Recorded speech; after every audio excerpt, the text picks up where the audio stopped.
नमस्कार, the news 15 देख रहे हैं आप। मैं हूं आपके साथ प्रतीक्षा चहल और फिलहाल हमारे साथ एक मेहमान मौजूद हैं आम आदमी पार्टी से। नितिन प्रजापति, नेता आम आदमी पार्टी, हमारे साथ यहां पर मौजूद हैं। नितिन जी, अगर आम आदमी पार्टी की यूपी में बात करें तो कितनी सक्रिय है? क्या लगता है कि दिल्ली की तरह यूपी में भी आ सकती है? जी बिल्कुल, आप मान सकते हो क्योंकि हमारी सक्रियता काफ़ी ज़्यादा है और बढ़ती जा रही है। हमारे उत्तर प्रदेश के प्रभारी और माननीय राज्यसभा सांसद संजय सिंह जी का डेली आवागमन रहता है और उत्तर प्रदेश के लिए सक्रियता में बहुत अहम भूमिका निभा रहे हैं।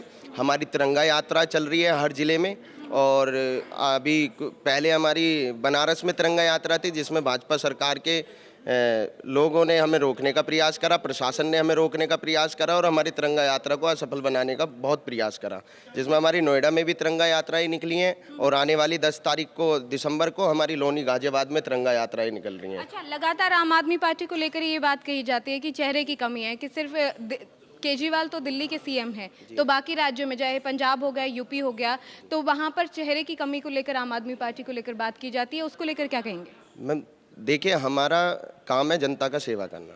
हम जनता की सेवा में लगे हुए हैं और आम आदमी पार्टी के सच्चे सिपाही हैं और शीर्ष नेतृत्व जिसका चेहरा देगी हमें वो स्वीकार होगा क्योंकि वो बहुत सोच समझ के देगी। और आपकी बात बिल्कुल सत्य है कि केजरीवाल जी दिल्ली के सीएम है तो अदर स्टेट के नहीं बन पाएंगे। हमारा जो शीर्ष नेतृत्व फैसला करेगी हम उसको उसका स्वीकार है। अच्छा, आला कमान की तरफ से पंजाब पर बहुत ध्यान दिया जा रहा है, जी, तो क्या पूरा ध्यान वहीं पर रह गया, वो ध्यान यूपी पर भी आ रहा है? ये आपकी बात बिल्कुल कटु सत्य है। पंजाब में तो सरकार बनी रही है हमारी और उत्तराखंड में भी चांस है। उत्तर प्रदेश में हमारी नीतियाँ इतनी मतलब तरीके से चल रही हैं कि जनता का क्या नीतियाँ है? हमारी नीतियाँ हैं 300 यूनिट बिजली फ्री दे रहे हैं उत्तर प्रदेश के अंदर सरकार बनने के 24 घंटे के तुरंत। और पुराने जो बिजली के बिल हैं जो काफ़ी मात्रा में बहुत संख्या में बढ़े हुए बिल हैं, मतलब कि अगर 5,000 का बिल आता है तो उसको 50,000 का बिल हुआ है, वो पुराने बिल सब माफ़ कर दिए जाएंगे। और रोज़गार की गारंटी दे रहे हैं। अगर जब तक हम रोज़गार नहीं दे पाते हैं, जिस इतने हमें सुविधाएं करनी पड़ेंगी, तब तक हम रोज़गार भत्ता 5,000 रुपये हर एक जनता जो बेरोजगार है उसके खाते में पहुँचाने का काम करेगी। इससे जैसे सत्ता में अगर पार्टी आती है और ये तमाम वादे पूरे भी किए जाते हैं तो एक बोझ सरकार पर पड़ता है, जो आर्थिक बोझ होता है, उसको निपटने के लिए क्या करेंगे? क्योंकि ये रणनीति भी तैयार की गई होगी, जब मुफ्त में चीजें देने की बात है तो ये रणनीति भी तैयार की गई है। जवाब देना चाहूँगा। देखिए, जो भ्रष्टाचारी सत्ताधारी और ये जो पार्टियां काम कर रही हैं, हम उनके खिलाफ ही बनी है। आम आदमी पार्टी एक आंदोलन से निकली हुई पार्टी है जो भ्रष्टाचार के खिलाफ बनी है, तो हम भ्रष्टाचार से मुक्त हैं।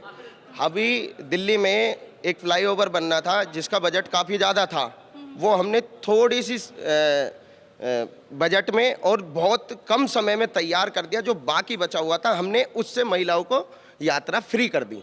लेकिन दिल्ली और यूपी में बहुत फर्क है मैम, फिर फ्लाईओवर का बजट भी तो बढ़ जाएगा, तो वो बजट जो बचेगा उससे भी हम महिलाओं को ये सुरक्षा देने का काम करेंगे, उनको यात्रा महिला सुरक्षा को लेकर क्या कदम उठाए जाएंगे? देखो, सख्त कानून बनाए जाएंगे और महिला की सुरक्षा के लिए जो भी हमें स्टेप उठाना पड़ेगा। कई राज्यों में ये सख्त कानून की बात की जाती है, अगर कई राज्यों में सख्त कानून पहले से है, लेकिन क्या महिला अपराध रुक रहा है? और सिर्फ सख्त कानून से महिला अपराध रुक जाएगा? कौन से स्टेट में सख्त कानून है ये आप मुझे बता दो।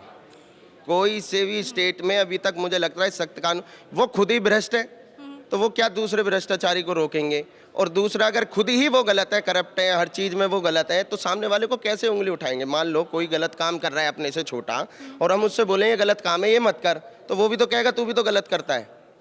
तो इसलिए पहले अपने आप को साफ होना पड़ेगा। आम आदमी पार्टी के अगर अंदर आप झांकोगे तो वो बिल्कुल साफ है, भ्रष्ट मुक्त है। अगर भ्रष्टाचारियों की कमर तोड़नी है तो सिर्फ आम आदमी पार्टी तोड़ सकती है। अच्छा, तो जो सत्ताधारी पार्टी है या पहले सत्ताधारी रहे हैं, तो क्या लगता है कि पिछले वक्त में जो काम हुआ है, क्या कोई काम हुआ है कि सिर्फ अपना गुणगान करने में लगे रहते हैं सब? मैम देखिए, दूर जो उत्तर प्रदेश में बहुत देहात ऐसे हैं जिनमें अभी तक बहुत सुविधाएं पहुंच ही नहीं पाई है। भाजपा सरकार कहती है हमने घर घर बिजली पहुंचाई है।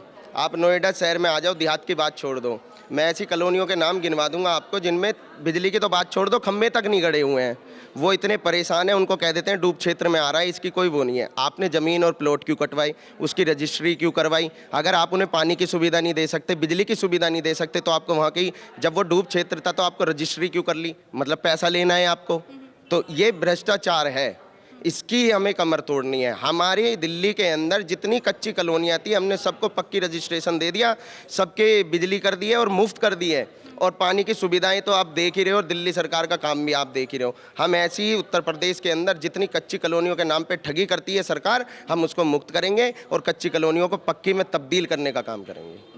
तो सुना आपने, आम आदमी पार्टी की तरफ से तमाम वादे किए गए हैं, दावे भी किए गए हैं, इनका जनता पर कितना असर पड़ेगा ये तो जनता जनार्दन ही बताएगी, और ये चुनाव में ही पता लग पाएगा कि इन वादों का कितना असर जनता पर हुआ है।